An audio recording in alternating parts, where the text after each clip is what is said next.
Things Hidden.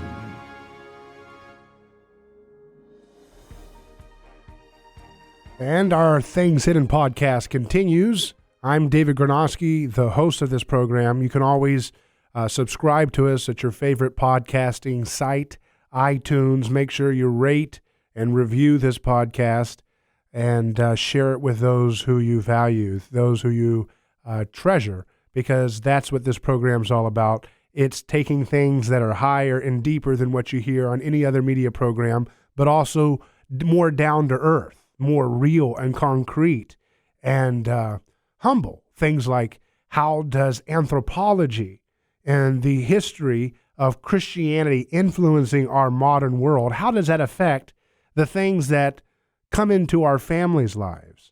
How our neighborhoods end up looking like? How our communities end up being shaped? Culture is where this conversation is resting upon. Culture is the soil that we till to transmit the values and the stories that we value. And so Christianity has more influence than anything else in the modern world in shaping our ideologies, our art, the stories we tell in cinema. And that's what this podcast always tries to unpack in a kind of tour de force of history. And I was just thinking earlier today how every political ideology in our Western world, they're really just Christian denominations masquerading as isolated ideologies that have distinct traditions and philosophical traditions. But they're really just manifestations of Christian denominations / heresies, if you want to call that word, if you want to use that word, meaning deviations from the truth, right? So conservatism and libertarianism and classical liberalism and leftism and progressivism and Marxism, all these little things that we think they just popped up by great people around the world in our tradition in the West, are actually heavily influenced by, and actually really just manifestations of, the Christian culture that they were inculcated in their own time. They just deviate in different places and twist certain things, but they each have pieces and shards that are fundamentally unique to Christianity. And that's why our political philosophies are very unique from the world and the way they work themselves out, because they have that same origin of the Christian narrative. So I wanted to make this program, this edition of Things Hidden, about something I call the impotent sacrifice. You can call it the barren sacrifice, but I like the word impotent sacrifice because we've been looking at how sacrifice, that is the common lynching, the common execution, the common vilification and destruction of a common victim for the community's sense of belonging and purpose and meaning, that psychological and social process is at the foundation of the ancient world. And it's at the foundation of the modern world too, because those foundations, those vestiges are still in our current situation. And I thought that the title Impotent Sacrifice really sums up an effect that will be very clear for you to see. And it was inspired by a conversation with a few different people that I'll use as illustrations. The impotent sacrifice is the idea that because of the West's unique obsession with sensitivity to the older forms of brutality. Now, that means we're still doing violent, brutal things. We're still bombing, we're still sanctioning, we're still doing sanctions that starve people for profit and Machiavellian geopolitical calculations and crony interests. But we now do these things because of the concern for victims that we have. We call it political correctness, we call it whatever. We now do these things in a more impotent way. We now have a form of police correction when it comes to chasing vices and all the different things that are done in a way that's impotent. It's still violent. It's still ugly. It's still degrading. In my worldview as a Christian, as someone who's trying to imitate the kingdom and the social rules, the social vision that Jesus started, there's still an immorality to the way we use violence, the government violence, to go after wars that we shouldn't be in, perpetual wars, perpetual nation building, perpetual starvation, perpetual criminalization of every nonviolent behavior, perpetual need to use fines and fees and licenses to do every basic thing like drive or start a business or fish or have a marriage. And all these little things, they're all, again, vestiges of that brutality of the ancient sacrificial world. All of the rites, the taboos, the rites of passages that they did for their own people that could trip you up and get you into the harm's way of brute force. But as you know, the way we do things are just not that effective. So I'll give you an example.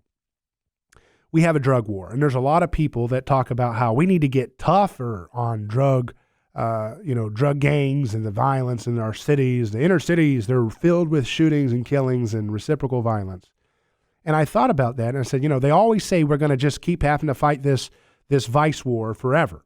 You're just never going to, and then you talk to police and they'll say the same thing. You're never going to be able to end the drug war if we have to just keep fighting it. You can't ever beat the bad guys in their book. You stomp out one, and then another gang fills the need that you wiped out the supply of from the other gang. You take out one drug, and then another drug pops up on the market really big. It's a never-ending whack-a-mole frivolity. But I thought, why is that the case? It's because we don't use the kind of brutal violence of the ancient world. The ancient world, if someone, the equivalent of what we would say, a drug dealer, someone selling cocaine or marijuana, the ancient world, they would strip that person. They wouldn't have a trial. They wouldn't say, we're going to have to find the facts and assign you a public defender and have the fact-finding mission and have a jury of your peers and all these little rituals that we do, even though they're still rigged oftentimes for the poor and against and in favor of the powerful and those connected to the political class and the government class. But nevertheless, they don't have that kind of process in the ancient world, thousands and thousands and thousands of years of cultural DNA that we've inherited. In the ancient world, if they didn't like a vice, like you're selling marijuana or using marijuana or cocaine or something, they would take you to the public square and strip you, beat you violently, behead you, or maybe crucify you, maybe torture you, fillet you alive, and then they would leave you there for the whole public to see that. And they may, if they had our technology today, then they would, live stream that for everyone to watch. Now, can you imagine if we did that today, right? Imagine if we said, all right, we're going to get tough on crime for real this time. We're going to make a deal that if you're selling marijuana, we're just going to take you into the public square and, strip you, beat you, torture you live on all the television programs. We'll be able to watch this, internet, all those different things. Will be able to, torture you, humiliate you. You're not going to be, in a jury of your peers. You're just going to be presented in front of a communal judge or whatever, and then tortured. And, maybe your hand gets chopped off. Maybe you get, lashed 1,000 times, 60 times, whatever. Just the most brutal stuff. Maybe they bring back crucifixion and they leave you suffocating on a cross or something. And as you come in, now if we did that kind of violence, that's what tens of thousands of years of humans did all over the world, then maybe, just maybe, someone who's in the community would say, I don't think I'm going to sell marijuana anymore. I just saw that in my town square here in America. They're crucifying people. I think I'm going to drop this bag of weed and all this stuff I was going to give to my guy down the road. I don't think I'm doing this anymore. That's what they're doing. That's nuts. That's crazy, right? So you might actually deter. Because remember, the whole thing about we got to get tough on crime is the idea that we have to be a deterrence. We'll never get rid of it completely, but we can keep it at bay. We can keep some people deterred from selling drugs or using drugs. but the kind of sacrificial violence they have at their disposal because of our cultural infection of Christianity and its concern for victims and their rights and their human rights and all the things that we enjoy, presumption of innocence, trial by jury, all of those things. We don't have an official stance in our domestic situation to promote torture. We still do it in different ways, solitary confinement, but we're not doing the old classic torture, right? We do it in passive-aggressive little ways, right? But all of our little forms of torture are rather impotent because they're not strong enough and brutal enough and violent enough to actually deter people. Otherwise, why are we still fighting the war on drug in perpetuity? We don't have it in us to do this sacrificial violence that we say we believe in as the solution to the epidemic of crime and inner city destruction that comes with the environment of prohibition. And another example of this impotent sacrificial crisis that we're in, I can point to a military veteran, a Marine, who told me recently about when he was deployed in Afghanistan, and they talked about how the military was effective in completing the original mission, which was to dismantle al-Qaeda and their Taliban allies. But then once that was complete, then their mission changed to, well, now we have to, by force, use this police force to force them to conform to our democracy ideas, their way of treating women and children, and their way of dealing with elections, and their way of dealing with sanitation, and their way of dealing with television. We were going to force them to do it our way, our wonderful way. We were going to do it by force.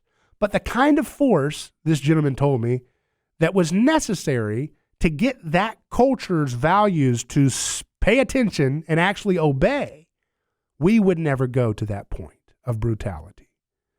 That our culture in the West would not do the kind of utter brutality in the public square as an official policy. It may pop up here and there and it becomes a scandal that military members get, brought up on trial for and things like that in the media.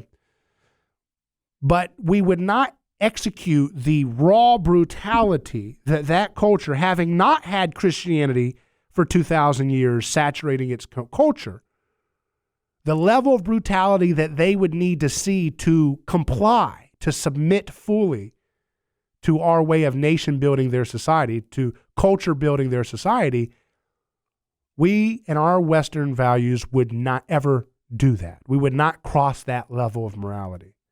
We would not do the crucifixions, the beheadings, the beatings, the stonings, the kind of things that their culture, having not had Christianity to soften their appetite for that kind of sacrificial violence, that's the kind of thing that they're going to need to see in order for them to finally submit to the imposition of the way that our foreign values wanted to be executed and implemented. So with that understood, we can see the impasse, the critical crisis that we're in, both when we do our domestic sacrificial violence attempts, which means we use government and their police force action to initiate violent aggression against nonviolent problems, victimless behaviors, or in our foreign affairs where we sanction and starve and we try to nation build and occupy countries and force them to behave the way we think they should behave in our value set. In each of those arenas, the domestic and the foreign sacrificial violence that we try to impose, we can't get it done. It's impotent. It has no teeth. And so because of that, we're not going to be able to do this that way.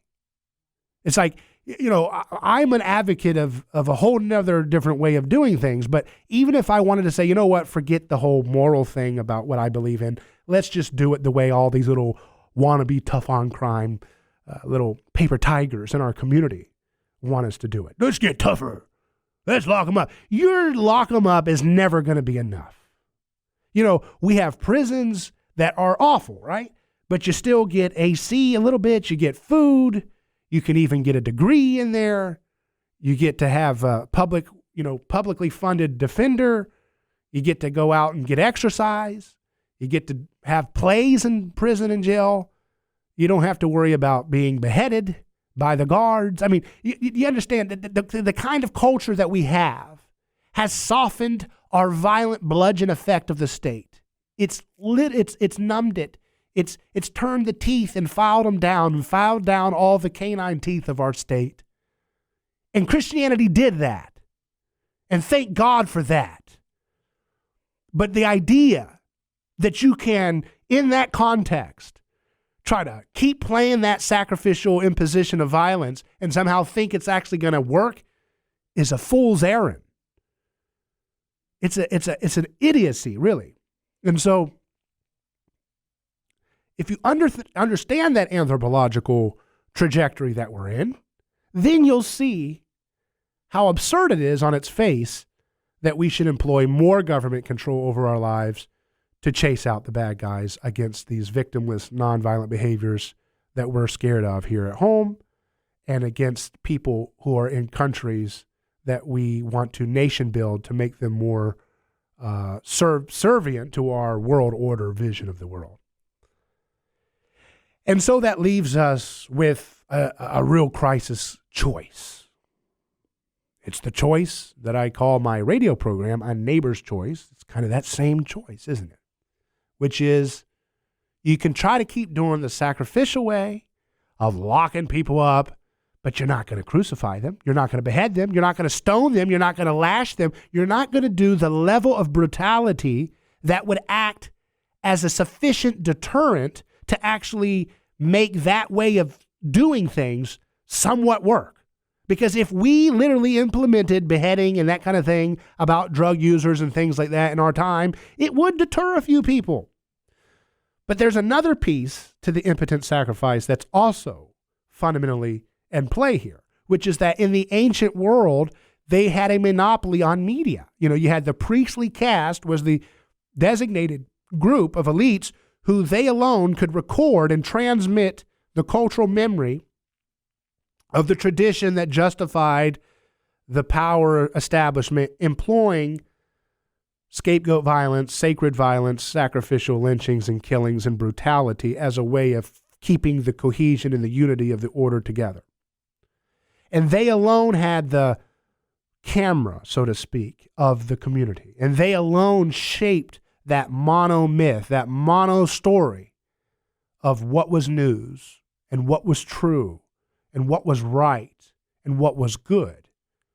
And that had an effect of keeping the community bound together in transcendent unity about the rightness of crucifying people or torturing them or filleting them alive because they did the things that we call today equivalent to selling drugs or other vices and things that we do, law enforcement against today.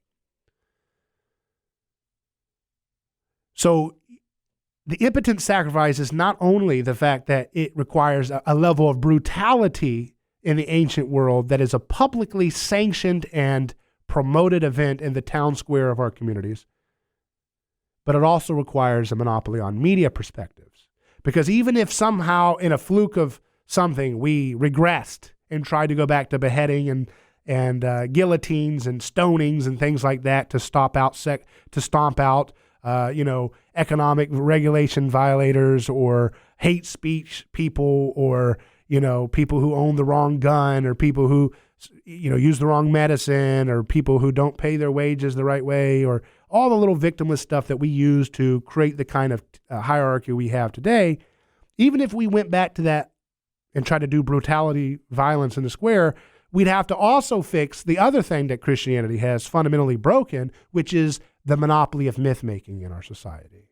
The idea that there's one priestly caste that will tell the community what is their values that they've inherited from their ancestors and what is right and what is true. And that myth goes alongside the sacrificial practices and reinforces the rightness and the goodness of what they're doing in the public square against those who violate the taboos of that community. And so Christianity has destroyed that monomythic media monopoly because wherever it's gone, it's softened up the appetite for sacrificial brutality, which in that wake opens up an opportunity for communities to look for other things And when they do, that's when innovation happens. That's when technology happens. Technology is finding new things that are better solutions for old problems. And so that's where, in the moment of you starting to say, you know, maybe we shouldn't stone this witch again for being a heretic. Maybe we should look for something else. Maybe we shouldn't stone this person because maybe they didn't cause the plague. Maybe we need to look at how we wash our hands, or how we, you know, sanitation issues, how we get sunshine, how we store our food. Maybe we need to look at contaminations, things like that. And then when you do that, you start innovating. You start looking for solutions that are actually real rather than based in sacred violence. Might makes right. Will of the people. Majority rules. Social contract. Those are the words we use today for the words of gods. Thor, Odin, Marduk, the people that used to be the gods and figureheads that justified the violence of the ancient world. And so now, because Christianity breaks up that hive mind and softens it, not overnight, but softens it ever so subtly, like yeast working itself in a loaf for thousands of years in the West, we've gotten to the point where we have more media decentralization than ever before. We have Facebook live streams, YouTube. We've got, you know, everybody's got a smartphone with HD and 4K and, you know, the ability to have a 4G internet speed and tweet and Instagram and photograph, and you can photograph a brutality situation with police action, even if it's real or not real. You can photograph it and make it perceive. People can perceive a different story from the official narrative of the state. So there's no monopoly on myth making, on storytelling, on presenting the news, presenting reality.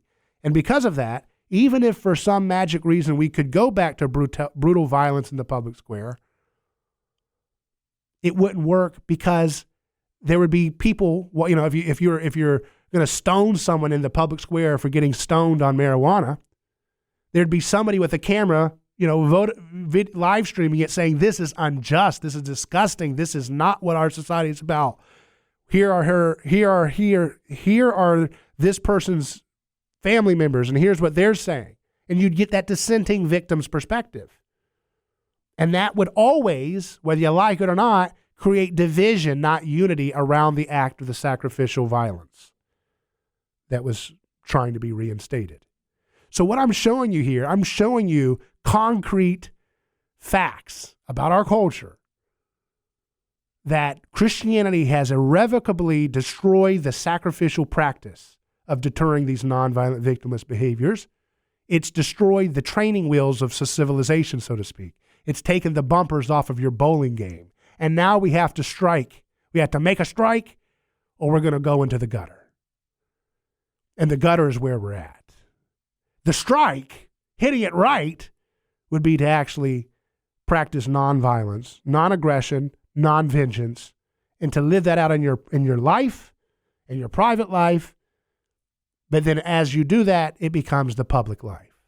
And then you desire mercy, not sacrifice. I'm David Gornoski. Thanks again for joining us on Things Hidden. You can email me, David@aneighborschoice.com.